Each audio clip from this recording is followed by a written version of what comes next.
إنما الصومالي وادد قيرب بدنه يعني مركز دجالات موجي يا صومالي هي صومالي مركز نقطة إسجعليهم تاسنا ميلا بدنا الجو أركي ميلا يكون بدنيين ويسكون عانوا بدل أيام كنيس لكن مركز ميل عدلا لسلته أو بنان أو أما ودمك أما نوع عسو كلام أف صومالي الروح يكوه الله أبها يهوي ده إن دلنا كأجمد دونه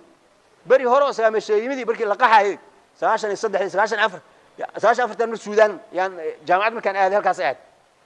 صومالي وإسكت صعدة وادد صعد بدن waxay u socdaan marka Liibiya ku xagaysa si aad way ka sii socdaan anaga jaamacadan dhiganaa meeshan joognaa meel uma socono waxa marka qaarkood anaga suuqa marayna marka oo jaamacada ka imaanayo baabuurtan BL kala raacayo ayagoo koox u socda Soomaalida ay baabuurka soo raacayaan gadaal meelahaas oo kale fariisan ama meel ka horeysa isma dhowdiin Soomaali dhaqan waxa waa markay baabuur saaran yihiin dadka ummadaha kale inta badan way iska aamusaan ama waxbay akhrisanayaan ama iska aamusayin laakiin Soomaalidu ma aamusaan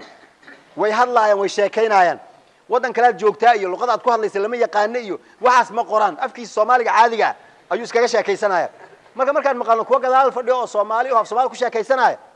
yaan gadaal u fiirina waa Soomaali bis xaqeen haduu ka imaado ninka lacagta ururinaya waan ka dhiibayna waxa leeyahay saddex ama afartaas ama kuwaas gadaal jooga lacagtoodii waata hadhow markii loo tago ay dhahaan lacag inay rabaan dhiibaan ma la weydiinayo markaas oo yaa naga dhiibay oo asaas dhimay oo yaa naga dhiibay xaqan ka timo anaga idin ka dhiibnay war ma Soomaali baatiin ha Soomaali baana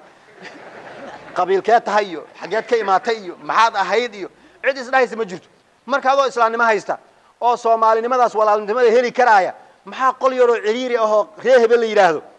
محا سوسو حريص هذه ميل واسع ذو هيري كرايا محاد عريري سجلني سا مركز إسلام ما واسع هيستا صومالي ما واسع هيستا مركز هوس يا ميل يعني اسكو صحيرن هدي ميل اسكو صحير أو قل كاس كو يريسو قل كاس يرو معدن هوس وسي كلا يران دونا لأن قبيل كاتر وحوسي كلا بحموت جيفو سي نقرايا markaas qabiilka hoos si dagaadan wala isku jifamanina xaq intaasaan isku jifanay war maxaa kala qaadaysan kor markii la iskaga qabto hal reer aad isku tiine korkaas la moogi meeqan si kala naag war si kala anshax sagadu si kala marka wixii hoos u sii soconaya marka saan ciriiriba loo gelin islaamnimadaas iyo walaaltinimadaas sidaas ha ahaato